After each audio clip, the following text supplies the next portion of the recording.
하신 주 찬양의 위대하신 주.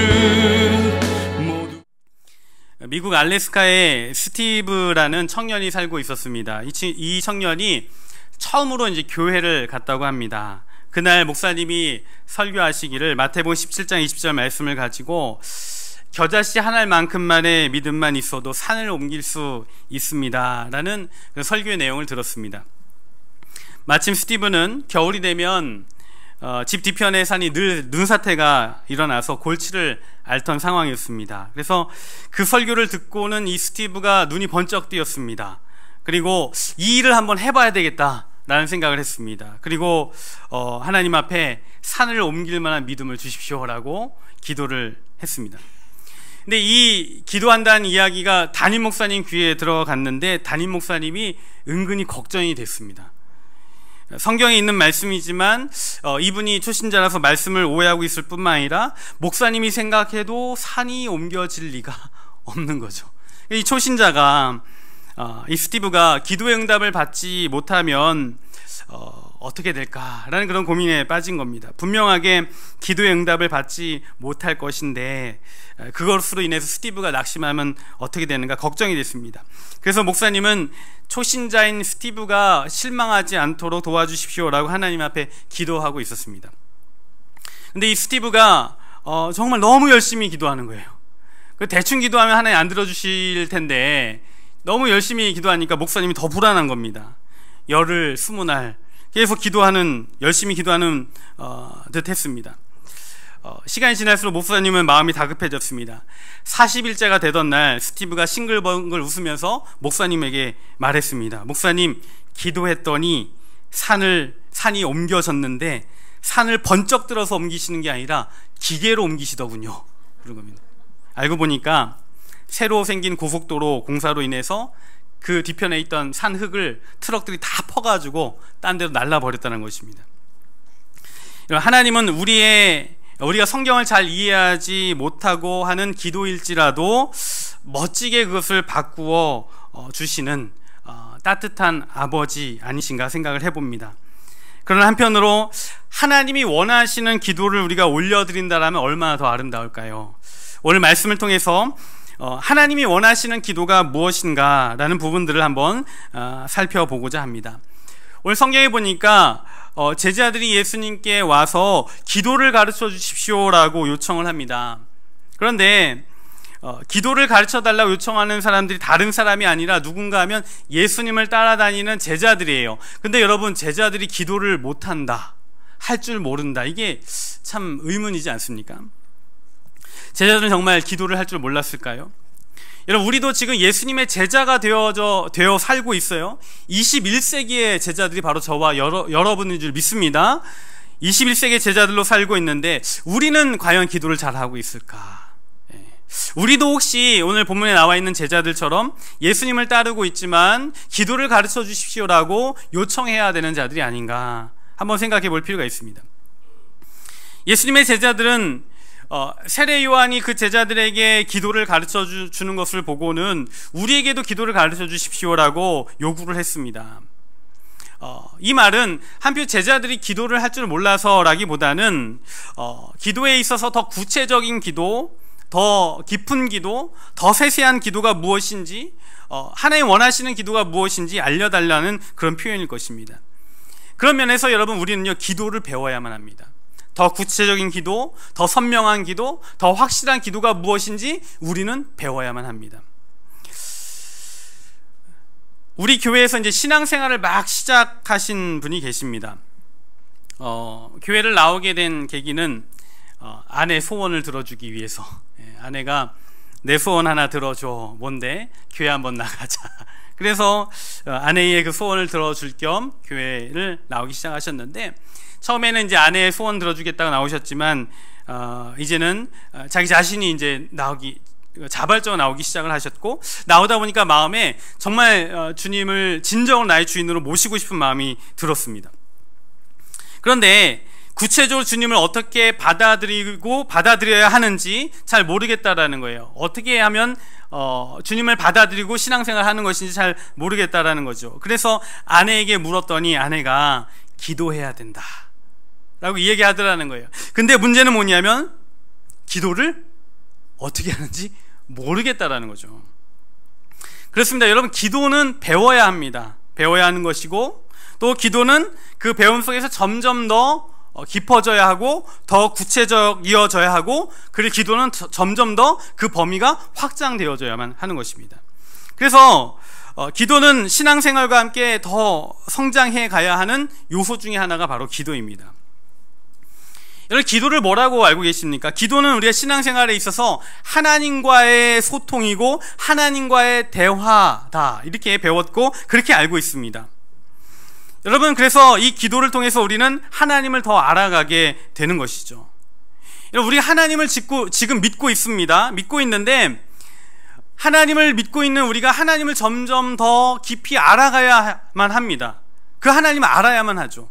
근데 하나님을 알아가기 위해서는 어떠한 방법을 취해야 하는가? 두 가지 중요한 방법이 있는데, 하나는 하나님에 대해 쓰여져 있는 성경을 통하여 하나님을 알게 되는 것이고, 또 하나는 하나님을 향하여 대화를 요청함을 통해 대화를 통해서 하나님을 깊이 알아가는 것이죠. 그런 면에서 이 제자들이 오늘 우리에게 기도를 가르쳐 주십시오 라고 요청한 것은 뭐냐면, 한마디로 하나님을 더 알 수 있도록, 깊이 알 수 있도록 그 방법을 알려주십시오라는 그런 말입니다. 그래서 단순하게 어떤 기도문을 말씀하시는 것이 아니라 하나님과의 그런 깊은 관계 속에서 하나님을 더 알아가는 것이 무엇인가, 그 원리적인 측면들을 또 말씀하고 계시는 거예요. 여러분, 하나님이 이 세상을 창조하셨고 저와 여러분들, 모든 인류, 인간들을 창조하셨습니다. 아멘이십니까? 예, 하나님이 우리를 창조하셨어요. 그런데 하나님께서 인간을 창조하실 때에 인간에게 부여하신 아주 독특한 특성이 하나 있는데, 그 특성이 뭐냐면 인격성입니다. 뭐라고요? 인격성. 인격성이라는 것은 뭐냐면 소통과 대화가 있는 거예요. 소통과 대화를 통해서 깊은 교제를 하고 서로 알아가는 방식으로 산다라는 것입니다. 그래서 여러분, 사람들은 소통과 대화를 통해서 서로 알아가게 되어 있어요. 이게 하나님의 창조 섭리입니다. 그래서 여러분, 대화를 하지 않고는 서로를 알 수 없고요, 대화하지 않고는 서로 관계가 깊어질 수 없는 것입니다. 그래서 여러분들이 살아가면서 누군가하고 친해지고 싶다라면, 더 깊은 관계를 맺고 싶다라면 뭐 해야 됩니까? 대화를 해야 돼요. 밥을 먹으면서 대화를 하든, 아니면 스포츠를 함께 즐기면서 대화를 하든, 대화를 해야지만 서로 관계가 깊어질 수 있습니다. 그런데 우리가 살면서 보면 이 세상에 하나님이 원래 창조하신 인격성, 그 소통과 대화의 그 방식이 많이 깨져 있습니다. 망가져 있습니다. 그래서 이 땅 가운데 살아가면서 소통하는 방법을 제대로 모르고 인간과 인간이 소통을 잘 못해요. 왜 그런가 하면 소통하는 법을 배우지 못했을 뿐만 아니라 이 깨지고 상한 세상 속에서 소통하는 제대로 된 방식을 배우지 못했기 때문에 그런 것입니다. 우리가 회복해야 할 요소 중에 하나가 바로 소통과 대화인 것이죠. 어떤 글에 보니까 이런 글이 쓰여져 있었어요. 대화라고 해서 다 대화가 아니다. 서로 간에 말이 통하지 않으면 그것은 진정한 대화라고 할 수 없다. 이렇게 나와 있습니다. 그럼 말이 통하지 않는다라는 게 무슨 말이죠? 말을 할 줄 모른다라는 것입니까? 그게 아니라, 말이 통하지 않는다는 것은 뭐냐면 어디에서 일어나는 것입니까? 겉으로 일어나는 것이 아니라 속에서 일어나는 거죠. 말은 주고받고 있는데 그 마음에서 통하지 않는다라고 느끼는 것, 그것을 그래서 말이 통하지 않는다라고 이야기하죠. 분명히 말은 하고 있는데. 그래서 여러분, 대화 중에서도 가짜 대화가 있대요. 가짜 대화. 여러분, 가짜 대화 들어보셨어요? 가짜 대화가 뭘까? 어느 신혼부부와 진지한 이야기를 나누게 되었습니다. 결혼한 지 얼마 되지 않아서 막 깨가 쏟아지는 그런 때입니다. 그래서 이런저런 이야기를 나누다가 그냥 직감적으로 조금 이상한 느낌이 있어서 제가 두 부부에게 물었어요. 대화를 많이 하느냐라고 물었습니다. 그랬더니 남편이 대화를 많이 한다라는 거예요. 그래서 어떻게 하냐 물었더니 퇴근을 하면 곧장 집으로 들어와서, 뭐 딴 데 안 가고 곧장 집으로 들어와서 그리고 신혼집에 같이 있으면서 대화를 많이 한다라는 거예요. 그래서 제가, 여러분, 이게 한 편만 물어보면 안 되잖아요, 그죠? 그래서 이렇게 아내 되는 자매에게 물었습니다. 요즘 대화를 많이 하는가? 라고 물었더니 한참을 머뭇거리다가는 눈물을 주르르 흘리는 거예요. 그러면서 집에는 같이 있지만 그리고 일상적인 말도 주고받고 대화도 하지만 그 마음에는 충분한 교감과 충분한 대화를 나눈다는 느낌이 없다라는 거예요. 그래서 한 공간에 있지만 자매 입장에선 쓸쓸하고, 결혼했지만 내가 결혼한 거 맞는가, 이런 생각이 밀려오더라는 것입니다. 그래서 막 눈물을 주르르 흘리는 거예요. 남편이 옆에 있다가 몹시 막 당황했습니다. 목사님한테 저희 대화 많이 합니다? 라고 했더니 여기서는 막 울고 있는 거예요. 남편이 이야기하는 게 뭐냐면, 자기 자신은 일찍 퇴근하고 집에 와서 같이 한 공간에 있고 당연히 대화하고 있다라고 생각했지만 상대방은 대화가 충분하게 이루어지지 않고 있다라고 느껴서 힘들었다라는 거예요.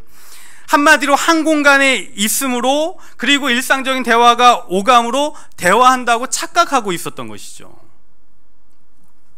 아까 말씀드린 가짜 대화, 이게 바로 그런 것이죠.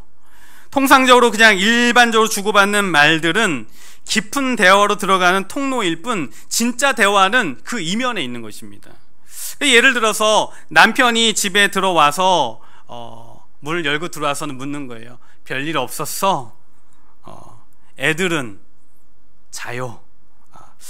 오늘 스트레스 너무 받아가지고 배가 고픈데 좀 먹을 것 없나? 그런 일상적인 그런 대화를 합니다. 그리고 한 공간에 있지만 가만히 보면 이것을 진정한 대화라고 말하기 힘든 것이죠. 여기 이제 그 통로로 들어간 거예요. 입구까지 갔지만 한 단계 더 들어가야지만 진정한 대화가 이제 이루어지기 시작하는 거예요.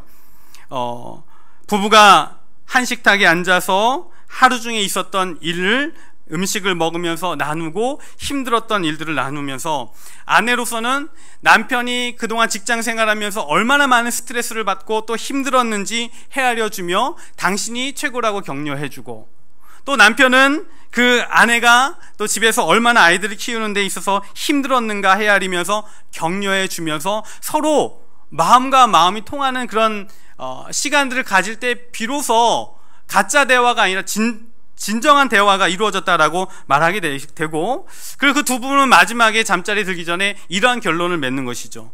각 방에서 잠자고 있는 아이들을 향하여 우리가 저놈들을 위해서라도 정말 열심히 잘 살아야 될 것 같아, 열심히 해보자, 그렇게 마무리되어지는, 이게 바로 진정한 대화가 되는 것이죠. 여러분, 우리가 의외로 더 깊은 소통과 대화로 들어가지 못한 채 이 겉으로 맴도는 대화로 또는 가짜 대화로 머무는 경우가 상당히 많이 있다는 것입니다. 그러나 여러분 기억하십시오. 하나님은 원래 우리를 그렇게 창조하지 않으셨다는 거예요. 하나님 우리를 창조하실 때 깊은 대화와 소통을 통하여 서로 알아가는 인격적인 관계로 만드셨다는 것입니다. 여러분, 여러분들의 가정 모두가 정말 인격적인 소통과 대화가 있는 가정이 되시기를 주님의 이름으로 축복합니다. 우리 우강교회가 진정한 인격적인 대화와 소통이 있는 교회가 되기를 소망합니다. 여러분, 그런 면에서 우리가 하나님과의 그 관계를 맺어감에 있어서도 영적인 관계도 마찬가지예요. 인격적인 관계라는 것입니다. 오늘 예수님께서 말씀하신 내용들을 잘 보면 기도의 내용이지만 또 기도하는 방식에 대한 이야기지만 이면에 깔려있는 것은 뭐냐면 하나님과 인격적인 대화와 소통이 어떻게 이루어져야 하느냐, 그런 부분들을 지금 말씀하고 계시는 것이거든요. 그래서 우리가 오늘 1절부터 13절까지 읽었는데 2절부터 4절까지의 내용은 뭐냐면 기도해야 할 내용이 뭐냐라는 말씀을 하고 있는 것이고, 5절에서 10절까지는 기도하는 태도와 방법은 어떠해야만 하는가 말씀하고 있는 것이고, 11절에서 13절까지는 기도의 결과 내지는 그 열매가 무엇인가라고 설명하는 것입니다. 그래서 우리가 기도하려면 무엇을 해야 하고, 기도를 하려면 어떻게 해야 하고, 또 기도를 통하여 얻어야 하는 것이 무엇인지 예수님께서는 우리에게 가르쳐주고 계시는 거예요. 여러분, 2절에서 4절 내용을 한번 보세요. 자, 어떤 내용입니까? 2절에서 4절이 어떤 내용으로 보이십니까? 우리가 잘 알고 있는 내용입니다. 뭡니까?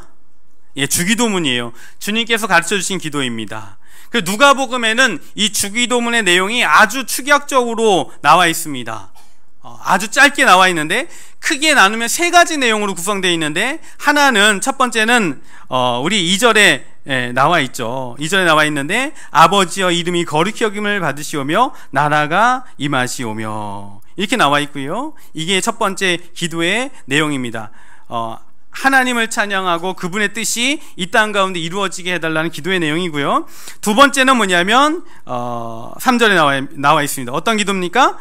우리에게 날마다 일용할 양식을 주시옵고 입니다. 이것은 뭐냐면 개인의 필요, 먹고 사는 데 있어서 현실적인 그 필요를 위해서 기도하는 내용이 담겨져 있고요.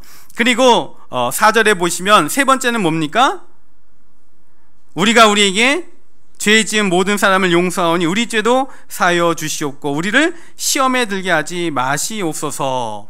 곧 뭐냐면 우리가 서로 용서하고 또 주님의 용서를 받으며 또한 시험에 들지 않게 해 주십시오라고 기도하는, 그리고 예수님의 성품을 닮아가게 해 주십시오라고 하는 성숙한 신자가 되기 위한 기도의 제목이 바로 이 세 번째 기도 제목입니다. 그래서 이 기도의 제목들을 우리에게 알려주시면서 우리가 구체적으로 어떠한 기도를 올려드려야 하는가, 구체적인 기도를 우리에게 말씀하고 계시는 거예요. 여러분, 지금 이 주기도문은 뭐냐면 우리가 기도할 때 어떠한 기도를 올려드려야 하는 것인가, 기도에 대한 큰 그림을 지금 말씀하고 계시는 거예요. 그래서 여러분, 우리는 이 기도의 내용을 잘 숙지하고 이 기도의 내용을 확장시켜 나가야만 합니다.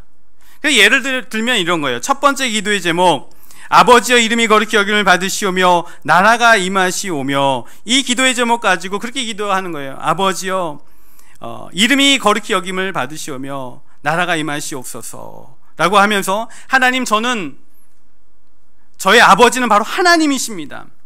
제가 하나님을 아버지로 모시고 이 땅 가운데 살고 있사오니 하나님이 정말 진정한 나의 아버지가 되어 주십시오. 그래서 가까이 나를 하시고 도와주시는 분이심을 내가 삶에서 깨닫게 해 주십시오 라고 이렇게 기도를 이어나가는 거예요. 확장시켜 나가는 거예요. 이름이 거룩히 여김을 받으시오며, 하나님, 저의 인생이 아버지의 이름을 더럽히는 일이 없도록 도와주십시오. 제가 그리스도인으로 살면서 함부로 살면 분명하게 사람들은 나를 욕하기보다는 하나님을 욕하게 될 것입니다. 그러므로 내 인생이 당신의 이름을 더럽히는 인생이 되지 않도록 도와주십시오. 나 자신이 육신의 아버지의 이름을 더럽히고 부모의 얼굴에 먹칠하는 것도 수치스러운 일인데, 내가 하나님 아버지의 이름을 더럽힌다고 한다면 그것처럼 수치스러운 일이 어디 있겠습니까? 하나님 도와주셔서 나의 삶이 정죄되고 바르게 살아감으로 말미암아 하나님의 이름에 먹칠하는 인생 되지 않게 해주십시오 라고 이게 확장돼서 기도하는 거예요. 나라가 임하시오며, 이건 뭡니까? 하나님이 이 세상의 주인이시고 다스리시는 분이십니다. 그러므로 하나님 보십시오. 이 세상을 보면 불법과 불의함이 판을 치고 있지 않습니까? 이것을 사람들이 바꾸겠다고 많은 합리적인 생각과 이성적인 그런 판단을 가지고 이 세상을 세워나가려고 하지만 가만히 보니 이 세상은 그렇게 크게 변하지 않는 것 같습니다. 그러므로 하나님 나라가 임하여야지만 이 세상이 온전하여지고 약자가 보호받고 온전하여지는 그런 역사들이 나타나게 될 것인데, 하나님 나라가 대한민국에 임하게 해주시고, 하나님 나라가 이 우간교에 임하게 하시고, 하나님 나라가 나의 가정 가운데 임하게 하시고 나의 삶 가운데 임하게 해주십시오라고 그 기도 제목까지 확장해서 기도하는 것이죠. 여러분, 기도할 때 이 주기도문의 내용을 가지고 기도하시기를 소망합니다. 이 기도가 되게 중요한 것이죠. 우리에게 일용할 양식을 주시옵고, 이 기도는 우리의 필요를 위한 기도예요. 여러분, 그래서 우리가 이 기도의 제목 가지고 기도하는 거예요. 하나님, 우리가 먹고 사는 문제가 너무나 버겁고 힘든 문제입니다. 돈이 해답이 아니고 영원하지 않다는 것도 압니다. 그리고 우리 삶의 중심이 돈이 되어서는 안 된다는 사실도 압니다. 그러므로 하나님, 나의 삶의 중심에 그 핵심 가치들이 흔들리지 않도록 나에게 날마다 일용할 양식을 채워주십시오. 물질 때문에 하나님을 버리고 또 잊어버리는 일들이 벌어지지 않도록 도와주십시오. 또한 하나님 이 땅 가운데 살아가면서 처자식 먹여 살리고 살아가는 데 있어서 마음껏 쓸 수 있도록 필요한 물질을 채워주셔서 내가 소유한 물질을 바르게 사용하고 또 바르게 사용하는데 내 인생을 소비할 수 있도록 도와주십시오라고 확장해서 기도하는 것이죠. 이게 바로 주기도문의 활용입니다. 그래서 여러분 기억해야 할 것은 뭐냐면 저를 한번 따라합니다. 주기도문은 주문이 아니다. 주기도문은 주문이 아니다. 주문 아닙니다. 주기도문, 기도 빼면 뭐가 됩니까? 주문 됩니다. 주문. 주기도문이 기도가 아니면 주문이 되어버리는 거예요. 그래서 우리가 주기도문을 사용할 때 주문처럼 사용하는 경우가 있는데, 이 주기도문을 우리에게 주신 이유는 뭐냐면 이 내용을 가지고 마음을 쏟아내어 기도하라는 것입니다. 이 기도의 가이드라인을 가지고 하나님 앞에 진정한 마음으로 기도하라고 우리에게 주신 것이 바로 주기도문입니다. 주기도문을 가지고 하나님 앞에 진실되게 기도할 수 있는 저와 여러분들이 되시기를 소망합니다. 우리가 하나님 앞에 기도할 때에 어떠한 기도의 태도를 가지고 기도해야 하는가, 예수님께서 말씀하시면서 5절에서 10절을 그렇게 말씀하시는 것입니다. 비유로 말씀하셨어요. 우리가 어떠한 태도로 하나님 앞에 기도해야 하는가. 자, 보니까 이런 비유가 나옵니다. 밤중에 떡을 얻으러 온 친구를 이야기하시면서 그 친구가 떡을 요구하는데 비록 친구이기 때문에 주지는 않을지라도 그 간청 때문에 주시지 않겠느냐, 그런 이야기를 하셨어요. 그래서 이 비유를 좀 자세하게 좀 우리가 살펴보면 정말 재미있는 내용이에요. 자, 봅시다. 밤중에 친구가 찾아왔습니다. 친구가 찾아와서는 5절에 보니까 뭘 빌려달라고 합니까? 5절에 보니까 떡 3덩이를 내게 구워달라 이렇게 요구합니다. 그런데 여러분, 이 떡을 왜 구워달라고 하는 거죠? 이 떡 누가 먹으려고 하는 거죠? 자, 이 떡을 누가 먹으려고 하는가? 6절 보시면 이렇게 나와 있어요. 6절 읽겠습니다. 시작. 내 벗이 여행 중에 내게 왔으나 내가 먹일 것이 없노라 하면, 자, 이 떡 누가 먹으려고 하는 겁니까? 친구가 먹으려고 하는 거예요. 지가 먹으려고 하는 거 아니에요. 예. 지금 내용을 가만히 보면 다른 친구가 멀리에서 온 겁니다. 그런데 집안에 먹일 것이 없는 거예요. 그래서 구워달라고 하는 거예요. 여기서 떠오르는 장면이 뭐냐면 선한 사마리아인의 비유예요. 우리 몇 주 전에 이야기 나눴죠. 자, 누가 강도 만난 자의 이웃이 되겠느냐라고 예수님께서 물으셨을 때 그 율법교사가 이야기했습니다. 자비를 베푼 이인이다. 상대방이 고난을 당하고 있을 때, 어려움을 당하고 있을 때 그 사람의 입장에서 그 필요를 채워주고 도와준 자가 진정한 이웃이다 라고 말씀하시면서 올 친구가 나오는 거예요. 친구가 먼 거리를 여행하여서 왔습니다. 소위 말하면 예를 들면 부산에서 걸어서 여행하여 왔어요. 근데 온종일 굶고 먹지 못한 채로 도착을 했습니다. 아침부터 한 끼도 못 먹었다고 합니다. 그래서 먹을 것을 줘야 하는데 집안에 먹을 것이 없어요. 너무나 배고픈 친구를 위해서. 자, 이 친구가 그 친구를 위해서 옆집에 간 겁니다. 야밤에, 한밤중에 가가지고 떡 3덩이를 빌려달라고 하는데, 여러분, 야밤에 남의 집 가서 뭐 빌리는 게 쉬운 일입니까? 참 미안한 일이고 어려운 일인데, 지금 가서 얘기하는 게 뭐냐면 내가 먹으려고 하는 게 아니라 뭡니까? 멀리서 온 내 친구가 지금 너무나 허기지고 배고픈 상태이기 때문에 이 친구를 좀 줘야겠으니 떡 3덩이를 빌려달라고 요구하는 겁니다. 그러니까 예수님 말씀하시기를 뭐냐면 친구라서 빌려주는 게 아니라는 거예요. 뭡니까? 간청 때문에 빌려주는 거다. 친구를 위해서 그 사람이 지금 간청하고 있기 때문에 그 정성을 봐서 떡을 빌려준다라고 말씀하고 있는 거예요. 여러분, 감이 오십니까? 여러분들이 선한 마음으로 누군가를 도우려고 한다라면 하나님은 그것을 간청으로 보시고 그 기도를 응답해 주신다라고 말씀하고 있는 거예요. 이게 바로 기도의 원리인 것입니다. 그래서 여러분, 우리가 오늘 주기도문 내용을 보면 하나님의 나라를 위한, 하나님의 뜻이 이루어지는 것을 위한 기도를 하고 난 다음에 그리고 일용할 양식을 주시옵고 라고 기도하죠. 그래서 우리 기도가 하나님의 나라와 그리고 간청을 위한 기도여야 한다고 기도의 태도를 지금 말씀하고 계시는 것입니다. 여러분, 하나님은 간청하는 기도를 들으십니다. 응답하십니다. 분명하게 이루어 주십니다. 그런 말씀과 더불어 등장하는 말씀이 바로 9절에서 10절 말씀이에요. 여러분 정말 많이 암송하고 많이 들었던 말씀인데 9절, 10절 읽어봅니다. 9절과 10절입니다. 시작. 내가 또 너희에게 이르노니 구하라 그러면 너희에게 주실 것이요 찾으라 그러면 찾아낼 것이요 문을 두드리라 그러면 너희에게 열릴 것이니 구하는 이마다 받을 것이요 찾는 이는 찾아낼 것이요 두드리는 이는 에게는 열릴 것이니라. 우리가 이 말씀 보면서 막 그래요. 뭐 닫힌 문 막 열어보려고 두드리고, 그죠? 그리고 안 찾아지는 거 찾아보겠다고 막 두드리고, 하나님 그렇게 말씀하지 않으셨습니까? 구하는 자에게 다 열린다고 하지 않으셨습니까? 막 하나님 협박하면서 막 그렇게 기도를 합니다. 근데 이 앞에 내용이 뭐냐면 친구, 그죠? 여행을 온 친구에 대한 비유가 있는 거예요.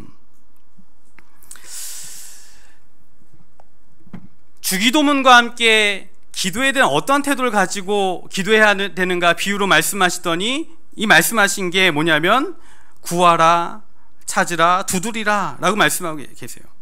그리고 찾는 이는 찾아낼 것이고 두드리는 에게는 열릴 것이다 라고 말씀하고 있어요. 이 이야기 뭐냐면 여러분 우리의 기도의 내용이 너무 중요하다는 이야기고 기도할 때 기도의 태도가 너무나 중요하다는 걸 말씀하고 있어요. 그래서 여러분 주기도문의 내용을 가지고 기도하시기를 바랍니다. 그리고 그 주님이 말씀하신 태도를 가지고 기도해야만 합니다. 기도하실 때에 주기도문을 가지고 주님이 말씀하신 그 비유의 그 태도를 가지고 기도한다라면 자신 있게 당당하게 하나님 앞에 요구하시기를 바랍니다. 분명하게 하나님이 들어주신다라고 약속하고 계시는 거예요. 하나님 그런 분이신 것입니다. 그리고 그 기도의 마지막 열매는 무엇인가? 13절이에요. 13절에 이렇게 말씀하고 있어요. 13절 같이 읽겠습니다. 시작. 너희가 악할지라도 좋은 것을 자식에게 줄 줄 알거든 하물며 너희 하늘 아버지께서 구하는 자에게 성령을 주시지 않겠느냐 하시니라. 아멘. 여러분 육신의 부모도 자식에게 좋은 것을 줄 줄 압니다. 자식이 요구하는 일에 있어서 좋은 것을 주려고 합니다. 때로는 거절할지라도 자식의 유익을 위한 거라면 가장 좋은 것으로 주려고 하는 것이 바로 부모의 마음입니다. 근데 하나님도 마찬가지시라는 것입니다. 우리에게 가장 좋은 것이 무엇인가 헤아리시면서 우리에게 주시는데 오늘 13절에 보니까 기도의 마지막에 우리에게 주시는 것은 무엇이라고요? 성령이라는 것입니다. 그래서 우리는 성령을 받아야 하고 성령 충만함을 받아야만 합니다. 왜냐하면 이 성령 충만함이 있어야지만 우리가 온전한 기도, 하나님 원하시는 기도를 올려드릴 수 있는 거예요.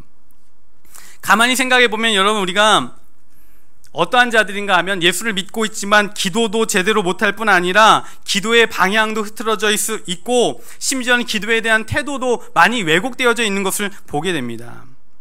그러나 우리 연약함 있는 모습 그대로 이 주기도문을 통하여 우리가 하나님 앞에 바른 기도를 올려드리려고 할 때 하나님께서 우리에게 주시는 선물은 뭐냐면 성령이시고 그 성령께서 우리 마음 가운데서 역사하시는 것은 뭐냐면 그 주기도문의 그 내용들이 우리 삶 가운데 영역이 넓혀져 가는 거예요. 확장되어져 가는 거예요. 그리고 그 하나님의 그 나라, 그 주기도문의 그 내용들이 여러분의 삶 가운데 압도하여 임하는 역사가 나타난다라고 성경은 말씀하고 있는 것이에요. 여러분 그러한 그 은혜를 누리는 저와 여러분 되시기를 주님의 이름으로 축복합니다. 그래서 여러분 하나님은 가장 좋은 것을 주시되 성령을 주시고 성령을 통하여 우리 인생을 하나하나 이루어 가신다는 사실을 기억하셔야만 합니다. 그래서 우리가 인격적인 하나님, 인격성이라는 것이 뭐냐면 우리가 주기도문의 내용을 가지고 하나님이 원하시는 내용을 가지고 기도를 하면 하나님께서는 우리에게 응답하시는 거예요. 뭘로 응답하십니까? 요약하면 성령으로 응답하시는 것이고 그리고 하나님의 나라 그 뜻이 우리 삶 가운데 분명하게 이루어짐으로 역사하신다는 것이죠. 그래서 상호 우리가 서로 대화가 되는 것이죠. 서로 소통이 되어지는 것이죠. 이게 바로 하나님 나라의 원리인 것입니다. 여러분 우리가 이 땅 가운데 살아가는 삶의 방식이 바로 그런 것이라는 거예요. 여러분 미국에서 가장 존경받는 대통령이 누굴까요?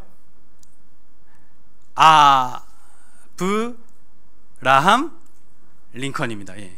미국 사람들이 가장 존경하는 대통령이 아브라함 링컨이래요. 근데 이 아브라함 링컨은요 기도하는 사람이었습니다.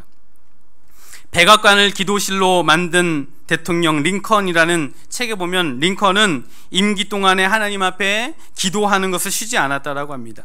특별히 재임 기간에는 남북전쟁 중이었기 때문에 전쟁의 승패가 달려있는 아주 중요한 그런 순간이었습니다. 그래서 그는 사람의 지혜가 이 전쟁에서 승리케 한다는 사실을 믿지 않고 하나님이 도와주셔야 된다는 사실을 믿고 하나님 앞에 끊임없이 기도했다라는 것이에요. 그래서 링컨의 일화 중에 이런 일화가 있어요. 남북전쟁이 치열하게 계속되던 어느 날, 당시 아주 유명했던 인기 배우 제임스 머독이라는 사람이 링컨 대통령을 백악관에서 만났습니다. 함께 저녁 식사를 하고 또 나라의 그런 상황들을 담소를 나누고 늦은 시간이 되어서 잠자리에 들게 되었는데, 이 배우 머독이요, 잠을 잘 수가 없었어요. 왜냐하면 전쟁 중이라 포성이 계속 울리고 있었기 때문에 잠을 설치고 있었습니다. 새벽쯤에 잠을 설치고 있는 중에 어디선가 막 사람의 신음소리가 막 들리는 거예요. 그래서 이 머독이 그 신음소리 때문에 또 잠을 자지 못했습니다. 그래서 견디다 못해서 그 신음소리가 어디에서 나는가 그 소리를 따라가 보니까 그 신음소리는 바로 링컨 대통령의 기도소리였다라는 거예요. 하나님 아버지, 저는 부족한 사람입니다. 제 힘으로는 이 위대한 일들을 할 수가 없습니다. 새 힘을 공급해 주시고 용기를 잃지 않도록 하나님 도와주십시오. 마지막 순간까지 하나님이 동행해 주셔야만 합니다. 이 민족을 긍휼히 여겨주셔서 전쟁이 속히 되게 해주십시오. 지금 이 순간에도 이 나라 이 민족의 많은 젊은이들이 전쟁에서 죽어나가고 있습니다. 이 전쟁이 빨리 끝나야만 합니다. 그렇게 간절한 마음으로 죽어가는 영혼들을 바라보면서 막 신음하면서 기도했던 사람이 바로 링컨 대통령이었습니다. 그래서 링컨 대통령은 기도하는 대통령으로 노예 해방이라는 위대한 일들을 해낸 사람이었습니다. 그리고 위대한 미국을 만드는 데 있어서 그 기반을 마련했던 그런 사람이 되었습니다. 여러분, 우리가 하나님 앞에 그 나라를 추구하며 주님이 원하시는 기도로 소통하며 나갈 때 하나님의 놀라운 역사가 우리 삶 가운데 실제로 이루어지는 줄 믿습니다. 바로 이 링컨이 그런 삶을 살았어요. 여러분, 주보에 나와 있지만 8월부터 매월 첫날 새벽 기도회로 좀 드리려고 합니다. 제가 기도하면서 주셨던 마음이 있어서 같이 좀 기도했으면 좋겠습니다. 우리 교회 성도님들이 새벽에 가까운 교회에 나가셔서 새벽 기도를 하고 계시는 걸로 알고 있습니다. 그런데 매월 첫째 날만큼은 우리가 우리 교회에 모여서 우리 교회의 기도 제목, 또 우리가 해야 할 일들을 위한 기도 제목을 가지고 기도하고 부흥의 역사를 같이 만들어 가면 좋겠다라는 마음을 주셔서 8월부터 첫날 새벽 기도회를 하려고 합니다. 한 달에 한 번입니다. 그래서 이 자리에 오셔서 함께 기도했으면 좋겠고, 8월달은 8월 1일날 수요일날 시작하게 될 겁니다. 많이 기도하는 일에 우리 참여해 주셨으면 좋겠고요. 오늘 우리에게 말씀을 통해서 주시는 교훈들을 좀 정리를 해봅니다. 우리가 하나님을 더 알고 또 하나님과 더 깊은 대화와 소통을 하기 위해서는 무엇이 필요한가? 바로 기도가 필요하다는 거예요. 예수님께서는 하나님과 소통하기 위하여, 대화하기 위하여 기도의 내용을 우리에게 알려주셨는데, 그것이 뭐라고요? 주기도문이라는 것입니다. 그래서 여러분, 우리가 기도할 때 주기도문을 가지고 기도해야만 합니다. 주기도문을 가지고 기도하시는 여러분 되시기를 소망합니다. 주기도문을 주문처럼 사용하지 마시고 주기도문을 기도의 지경을 넓히는 것으로 사용하시고, 또 기도의 내용을 가지고 하나하나 삶의 지경을 확장해 나가는 기도를 하시기를 바라요. 하나님 앞에 간청하는 마음으로 마음의 자세를 가지고 기도하면 성령으로 하나님께서는 응답하시고, 성령을 통하여 그 일들이 우리의 삶 가운데 이루어지도록 역사하시고 도와주신다는 사실을 기억하시기를 바랍니다. 그래서 성령으로 응답하시는데, 우리가 연약할지라도 하나님은 도우세요. 아멘이십니까? 우리가 부족할지라도 하나님 도우시는 거예요. 로마서 8장 26절에 보면 이렇게 말씀하고 있어요. 성령도 우리의 연약함을 도우시나니 우리는 마땅히 기도할 바를 알지 못하나 오직 성령이 말할 수 없는 탄식으로 우리를 위하여 친히 간구하시느니라. 여러분, 우리가 기도 비록 조금 못할지라도 기도하고자 하면 성령님이 도와주시고, 또 성령을 통하여 우리의 기도가 넓혀지고 확장되어지고, 또 하나님의 귀하신 역사들이 우리 삶 가운데 임하는 줄 믿습니다. 누가 도와주신다고요? 성령님이 도와주신다는 것입니다. 우리가 연약할지라도 성령께서 우리의 기도를 도우실 것입니다. 우리의 기도는 결국 하늘의 뜻이 땅에 이루어지도록 할 것이고, 우리의 기도는 하나님의 나라가 임하게 할 것입니다. 주기도문으로 기도하시길 바랍니다. 주기도문으로 주님과 더 가까이 친밀하여지는 여러분들의 인생이 되시기를 주님의 이름으로 축복합니다.